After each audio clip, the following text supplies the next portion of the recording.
She handed him the mop like he was invisible. He took it without a word. The lobby of the Hargrove building gleamed under its own lights. Marble floors, brass fixtures, the kind of place that made people stand a little straighter just to walk through the door. She was the kind of woman who owned every room she entered, or believed she did. He was the kind of man who let people believe what they needed to. The mop handle was still wet from the last person who'd used it. He looked at it once, then he looked at her. She had already turned away. Around them, her staff moved with the rehearsed efficiency of people who understood their place in the order of things, and understood his. A child stood near the elevator bank, holding a stuffed rabbit by one ear, watching her father with the calm, unblinking attention that children reserve for moments they don't yet have words for. He set the mop against the wall, quietly, without explanation. The woman didn't notice. She never looked back. She would spend the rest of that morning learning why that was a mistake she could not take back. Daniel Mercer woke every morning at 5:15 without an alarm, not because he had to, because the hour before his daughter stirred was the only hour that belonged entirely to him, and he had learned not to waste it.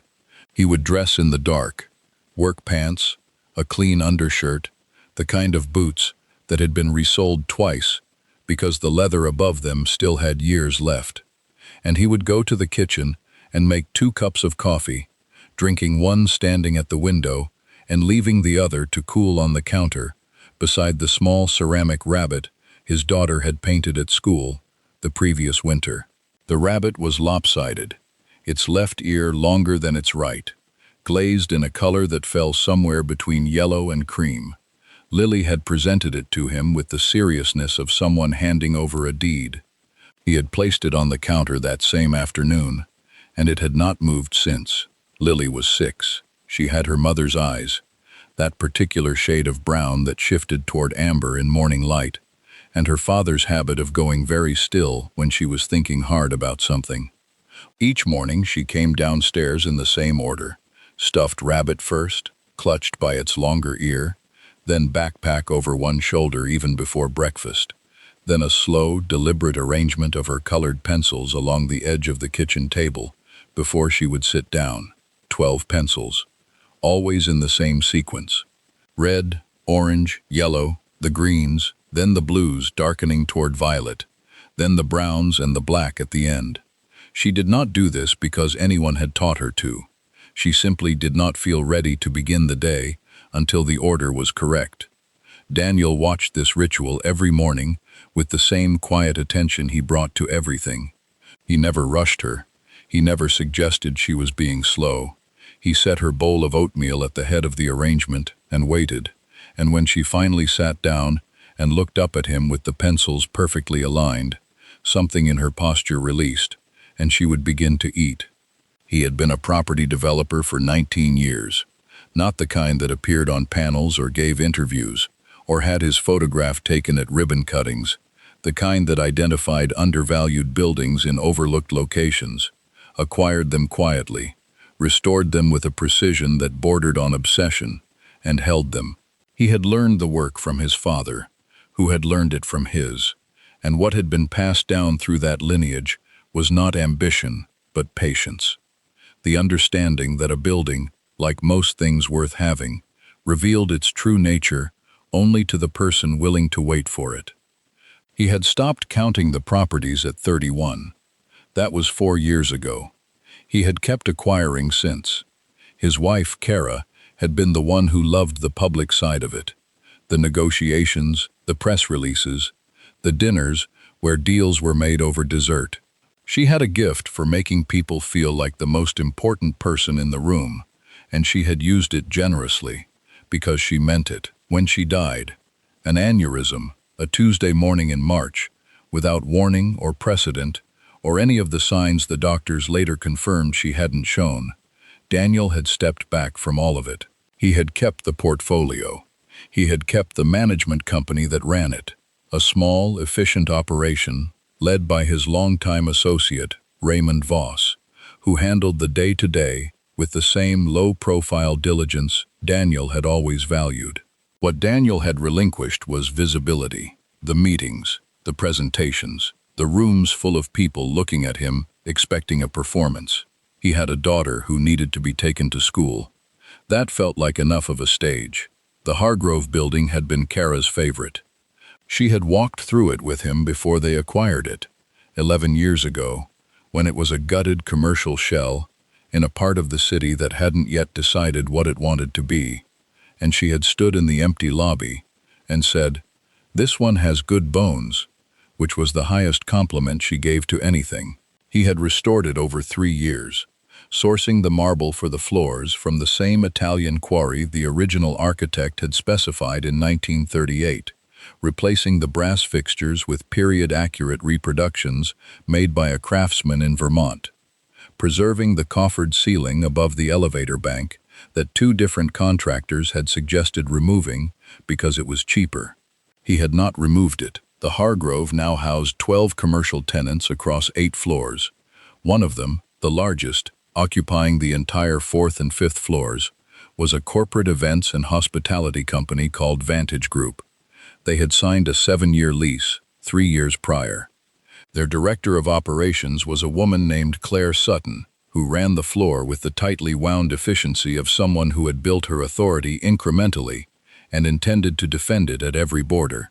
Daniel had never met her. He had no reason to. Raymond handled the tenant relationships. The lease was current. The space was well maintained. There was no business between them that required his presence.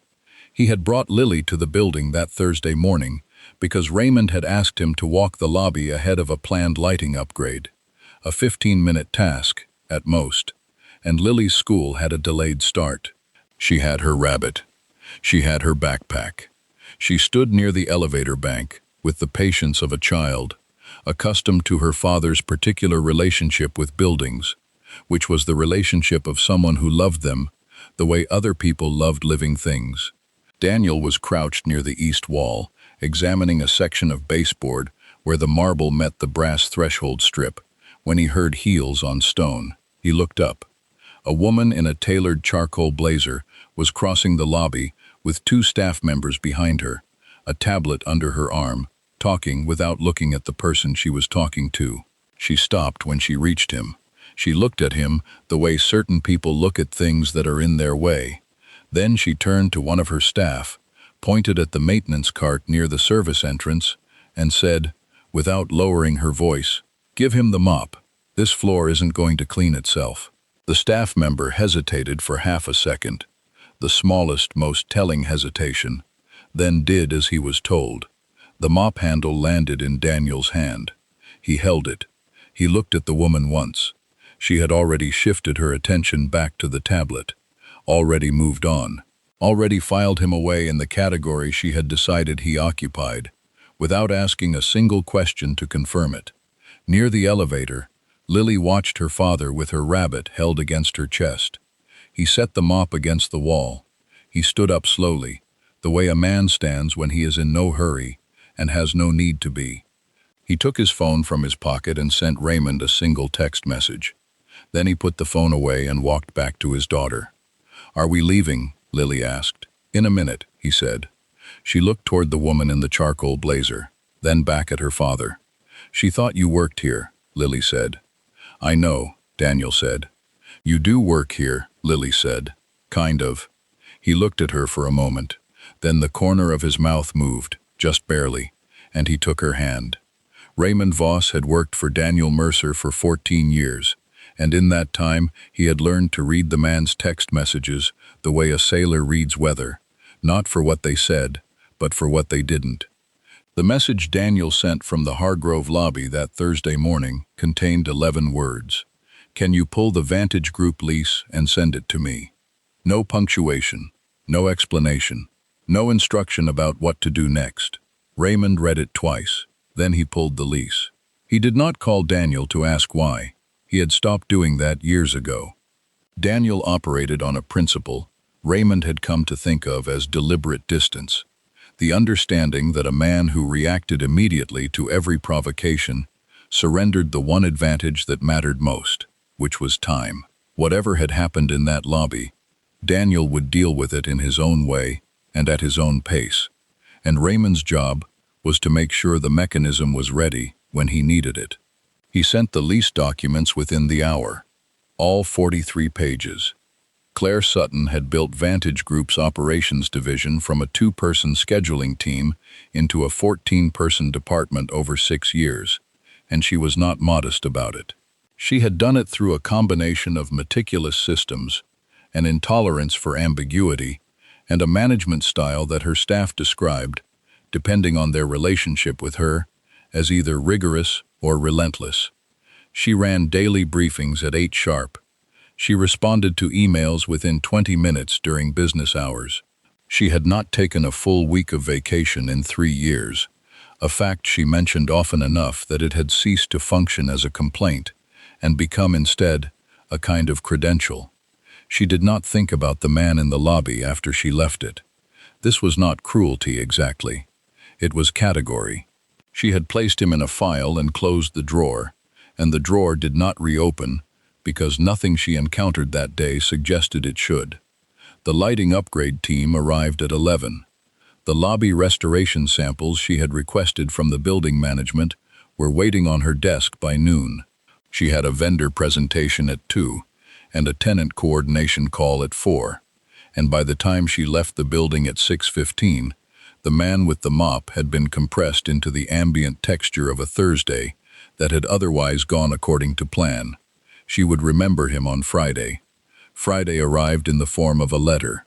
It came not by email but by courier, a sealed envelope delivered directly to Vantage Group's 5th-floor reception at 9:40 in the morning, addressed to Claire Sutton, Director of Operations, marked for her attention only.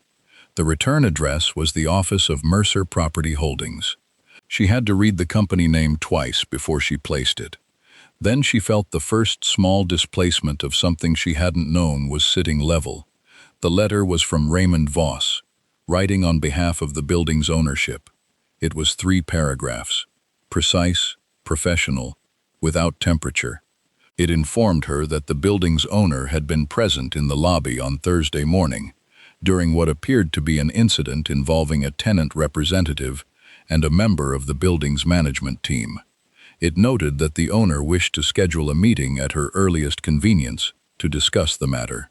It closed by reminding her, with the particular courtesy that functions as a locked door, that the Vantage Group lease contained a conduct clause in Section 14, subsection C, pertaining to tenant interactions with building staff and ownership, and that the ownership team would welcome the opportunity to review that clause together before any formal determination was made. Claire read it standing at her desk. She read it again sitting down. Then she called her assistant in and asked him to pull the lease. Section 14, subsection C, was 4 sentences long. Claire had signed the lease 3 years ago, after her legal team reviewed it, and she had not read subsection C since, because there had been no reason to. She read it now with the focused attention of someone searching for an exit and finding the room smaller than they remembered. The clause was not ambiguous. Tenants and their representatives were required to conduct themselves with professional courtesy toward building ownership, management personnel, and contracted staff. Documented violations could be raised as grounds for lease review.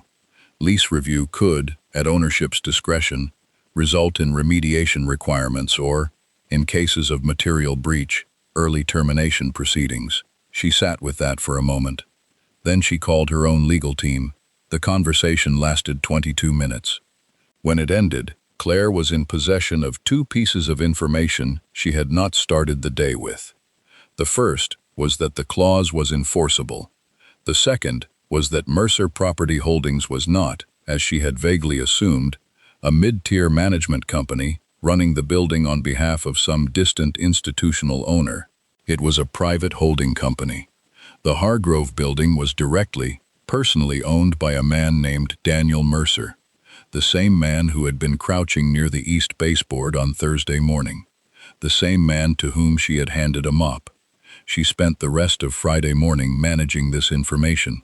By afternoon, she had arrived at a position she felt she could defend. The incident had been a misunderstanding, A reasonable mistake made in a busy lobby without sufficient context, and any professional conversation about it could be resolved with a direct, gracious acknowledgement, and perhaps a small gesture, a formal apology letter, a note to Raymond Voss, the kind of thing that closed a file without opening a larger one. She had navigated more complex situations than this. She was good at navigating.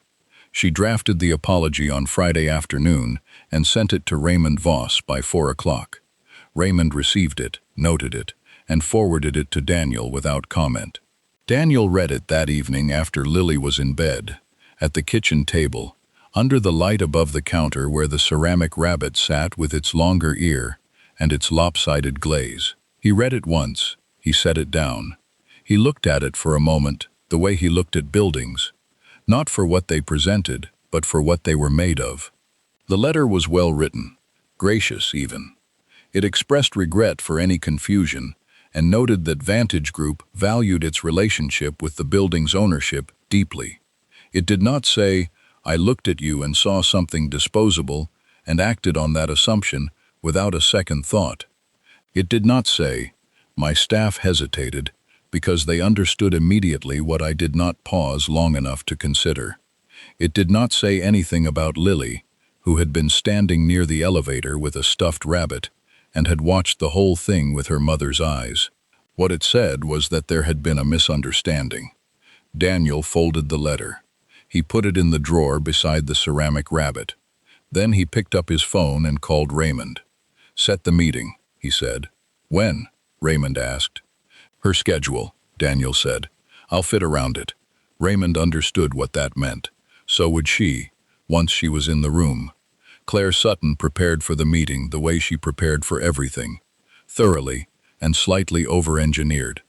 She had her assistant compile a full tenancy summary, 3 years of on-time payments, 0 maintenance disputes, 2 lease amendments both executed without friction, a letter of commendation she had sent to Raymond Voss 18 months ago, praising the building management's responsiveness. She had her legal team prepare a 1-page brief on the enforceability limits of Section 14, subsection C, not to use it, but to know where the walls were. She selected the Vantage Group boardroom on the 5th floor for the meeting, which was a deliberate choice, the kind of choice that communicated ease and authority without saying either word aloud. Her territory, her table, her water glasses already filled. She wore the same charcoal blazer. Daniel arrived 4 minutes early, which she had not expected. He came alone, without Raymond, without legal counsel, without anyone. He was wearing the same kind of clothes he'd had on in the lobby, clean, plain, entirely without signal. He carried nothing. No folder, no tablet, no briefcase. He shook her hand when she offered it, said good morning with the same economy he appeared to bring to everything, and sat down across from her without looking around the room. Most people looked around the room. Claire opened with the apology. She had rehearsed it enough that it sounded unrehearsed, which was its own kind of skill. She expressed genuine regret, or something shaped like it, for the confusion on Thursday. She used the word misidentification twice, which was precise and impersonal, and moved the weight of the incident away from judgment and toward circumstance. She noted that the lobby had been busy, that the context had not been clear, that had she known she was speaking with the building's owner, the interaction would naturally have unfolded very differently. Daniel let her finish. He did not nod along while she spoke. He did not offer the small sounds people make to signal that they are receiving and approving. He simply waited until she was done, and then he was quiet for a moment longer than was comfortable. And then he said, "What would have been different?" She paused. "I'm sorry?" "If you had known I owned the building," he said. "What would have been different?"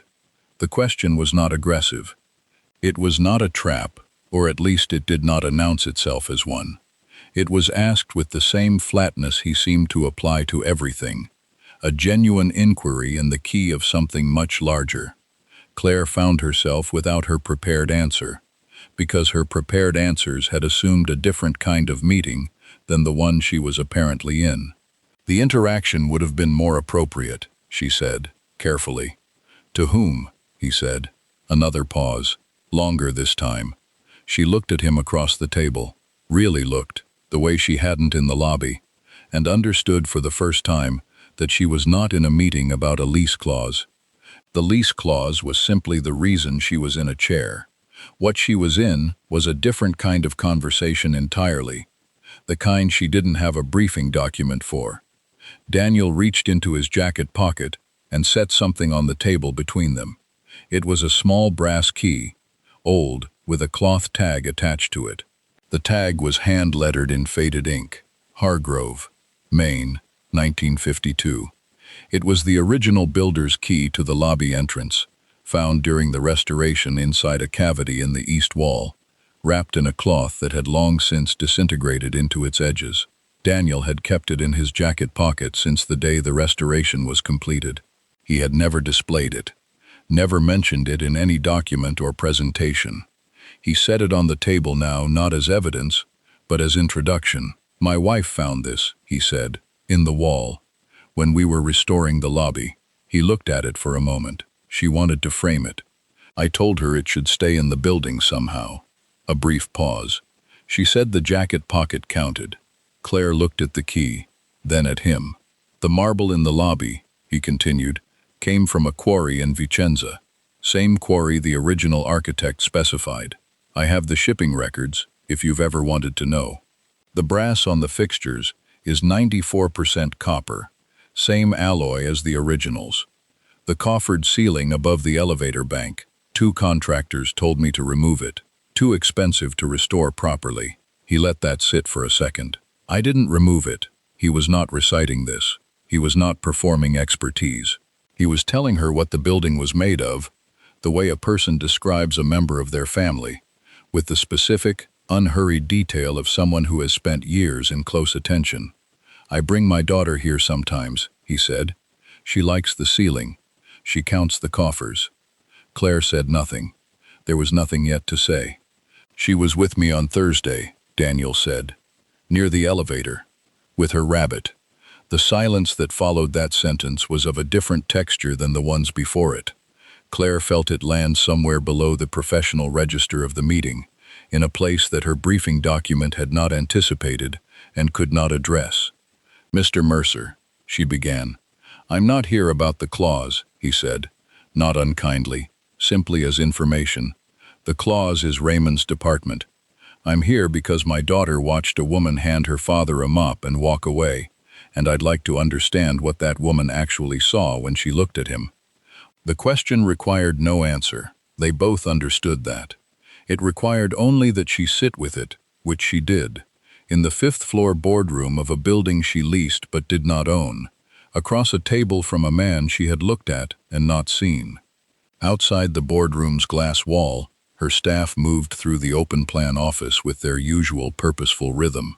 One of her junior coordinators glanced in as he passed, registered the meeting in progress, and looked away. In the lobby, 8 floors below, the marble floor caught the morning light from the east-facing windows, the way it had been designed to. The angle of the stone chosen specifically for that effect. A detail in the original architect's notes that Daniel had read 3 times before he understood what it meant, and then arranged his restoration schedule around it, so that the first crew to walk the finished floor would see it in morning light. Claire looked at the key on the table between them. I saw someone I didn't recognize, she said finally, and I didn't ask. No, Daniel said. You didn't. He picked up the key. He put it back in his jacket pocket. He stood, buttoned his jacket with one hand, and extended the other across the table. She shook it. Raymond will be in touch, he said, about the clause. He left without looking back. The boardroom door closed behind him, with the soft, weighted click of a well-fitted frame, the kind of fit that required patience to achieve, and a person willing to insist on it. At the elevator bank, through the glass, Claire watched him press the button and wait. He stood with his hands at his sides, still, unhurried. The elevator arrived. He stepped in. The doors closed. Her junior coordinator appeared in the boardroom doorway, with a question about the afternoon vendor call.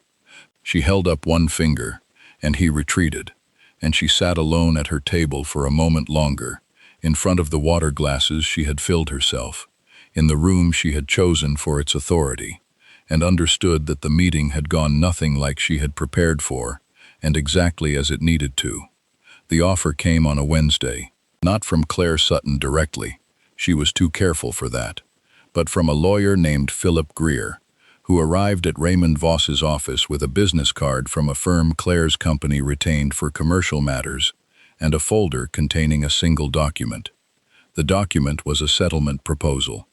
It was thorough, professionally structured, and opened with 3 paragraphs of careful language about mutual benefit and the value of ongoing commercial relationships before arriving at the number it had been built around all along: $400,000, paid to Mercer Property Holdings directly, in exchange for a signed release of any claims arising from Section 14, subsection C, a mutual non-disclosure agreement covering the Thursday morning incident and all subsequent communications, and a lease amendment removing the conduct clause entirely from the remaining 4 years of the Vantage Group contract. Raymond called Daniel that afternoon and read it to him over the phone. Daniel listened without interrupting. When Raymond finished, there was a pause of several seconds. "Tell him we'll be in touch," Daniel said. He picked Lily up from school at 3:15. She came through the gate with her backpack, riding high on her shoulders, and her rabbit tucked under one arm, already talking before she reached him. Something about a project involving papier-mâché and the structural instability of beaks, and he listened with his full attention the way he always did, asking the right questions at the right moments, and by the time they reached the car, she had solved the beak problem to her satisfaction and moved on to what she wanted for dinner. He made pasta. She arranged her colored pencils along the kitchen table edge while she waited, a habit that had migrated now from mornings to any meal that involved sitting still long enough to think. He watched her work through the sequence, red to orange to yellow, the slow darkening through greens and blues, and set her bowl down when the order was complete. After dinner, he read to her for 40 minutes. She fell asleep with the rabbit wedged between her shoulder and the pillow, the longer ear bent up against the headboard. He straightened it without waking her. He turned off her lamp.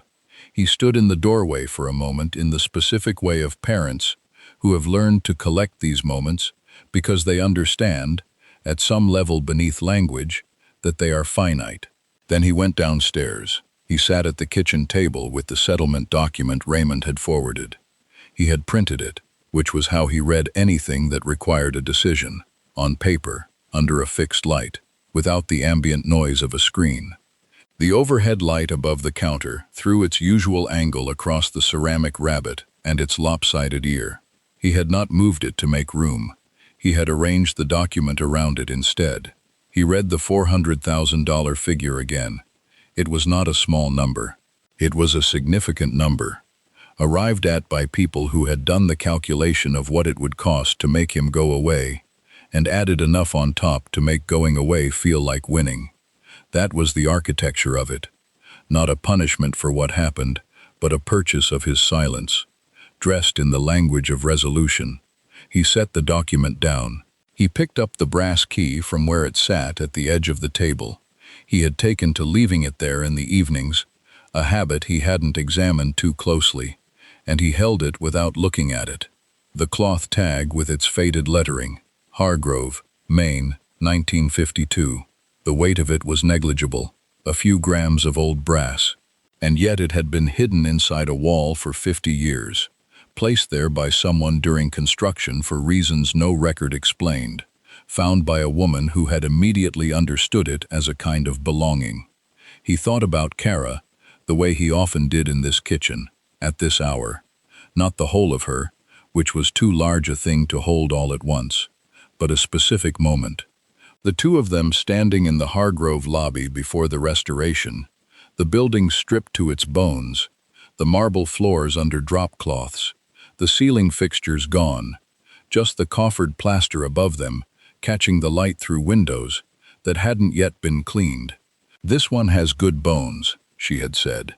She had been right about buildings the way she had been right about most things, by paying attention to what was actually there rather than what the condition of it suggested. She had looked at a gutted shell and seen the marble and the ceiling and the brass. She had looked at a man in work clothes and seen the man. He thought about Lily at the elevator bank. She thought, "You worked here. You do work here. Kind of." 6 years old, holding a rabbit, and more accurate than the room full of prepared adults. He put the key down. He picked up his phone. He opened Raymond's number. He typed 4 words and sent them before he could construct a reason not to. "Don't settle. Move forward."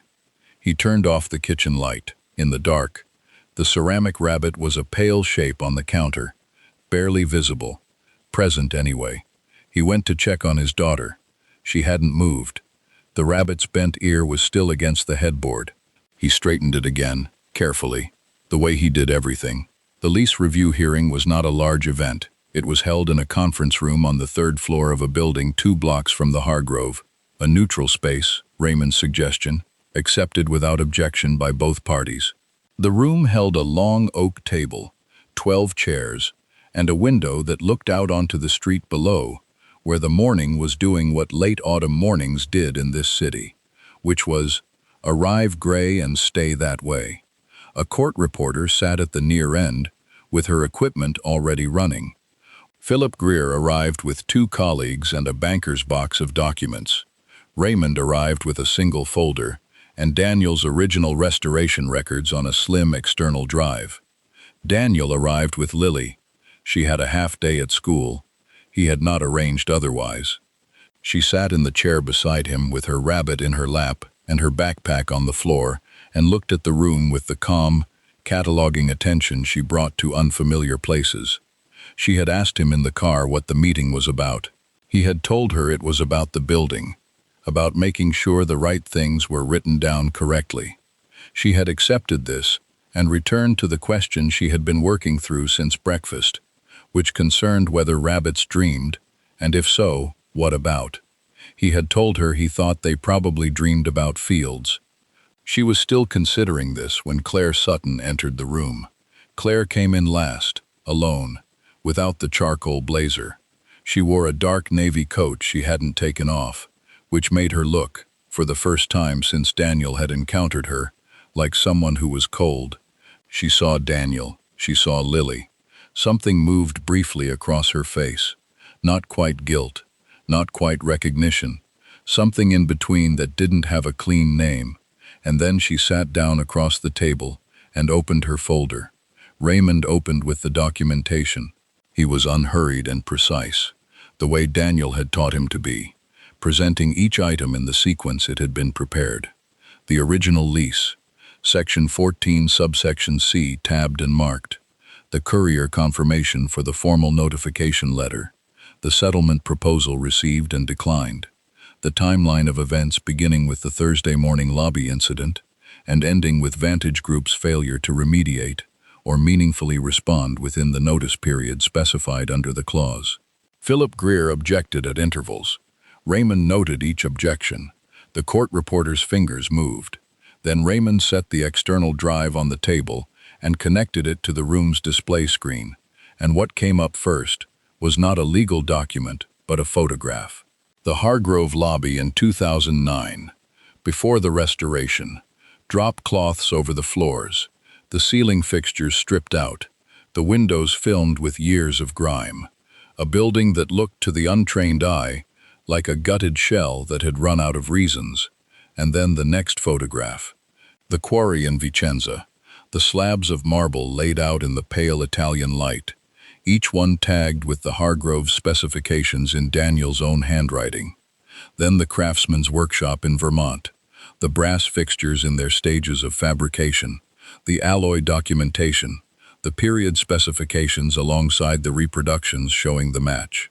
Then the ceiling, a scaffolding photograph taken from above, the restorers working on the coffered plaster with the tools of a craft that had largely stopped being taught, each coffer stabilized and cleaned, and returned to the condition the original architect had specified in 1938. Then, a document.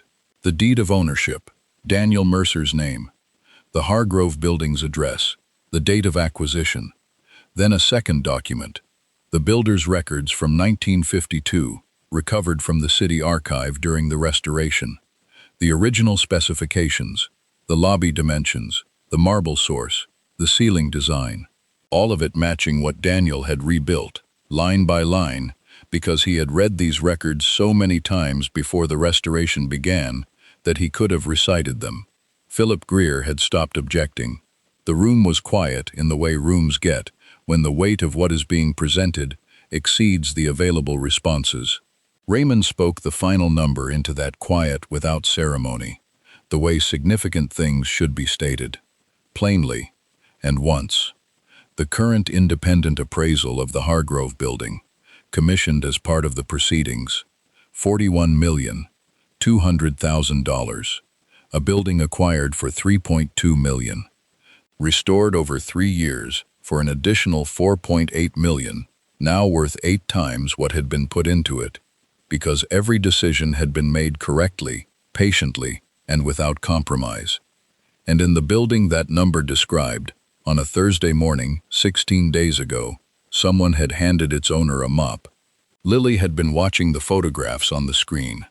She leaned toward Daniel now and said quietly, in the register children use when they are trying not to interrupt, "Dad, that's our building." "It is," he said. "It looks different without the floors." "It did," he said, for a while. Across the table, Claire Sutton looked at her folder. Then she closed it. She looked up at Daniel with the expression of someone who has finished negotiating with themselves and arrived, late, at the only position that remained available. She did not wait for Philip Greer. She did not check with her colleagues. She said, "We'll agree to the remediation terms." Raymond nodded, made a note. Then Claire looked at Daniel directly, not past him, not at the folder, not at the space beside him where a more expected presence might have sat. At him. "I owe you more than a remediation agreement," she said. "I think you know that." "I know it," he said. A pause.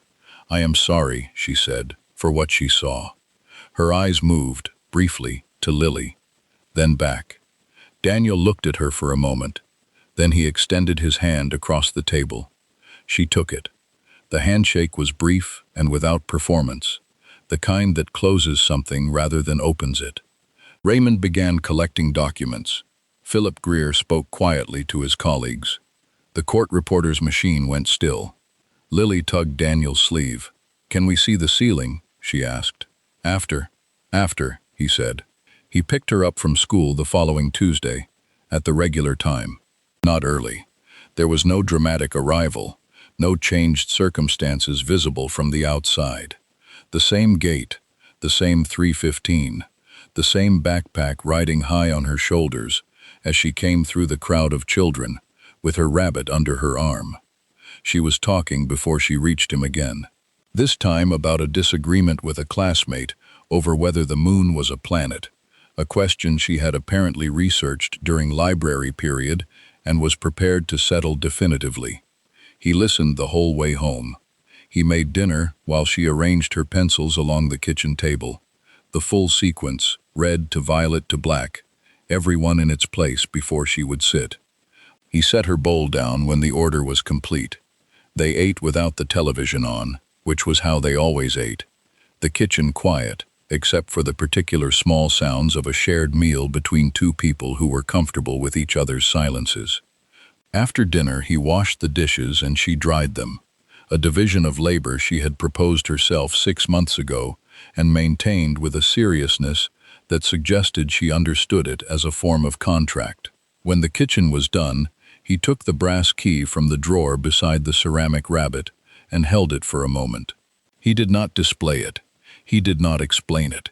He put it back, in the same place it had always been, beside the rabbit with its lopsided ear, and its longer left side, and its yellow cream glaze, that Lily had produced one afternoon at school, and presented to him like a deed. He turned off the counter light. Lily was at the table still, not drawing, just sitting with the rabbit in her lap, looking at the window where the last of the evening had gone a deep, residual blue. She had the expression she sometimes got in the late part of the day, her mother's expression, the one that meant something was being worked through carefully in a place that didn't have words yet. "Dad," she said. "Yeah." She looked at the rabbit, then at him. "Did the building know you were the one who fixed it?" He stood very still for a moment. Outside, the last of the blue faded from the window. The street below was quiet, the particular quiet of a Tuesday evening in a city that had moved on to its private business, indifferent and unhurried. He looked at his daughter. He looked at the drawer where the key sat in the dark beside the rabbit she had made with her own hands and given away without hesitation, the way she gave everything, completely, and without keeping score. Then he crossed the kitchen and kissed the top of her head. "Get your pajamas," he said.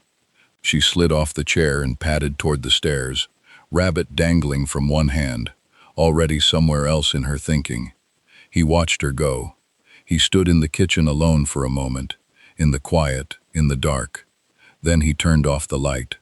Some things wait their whole lives for the one person who knows how to see them.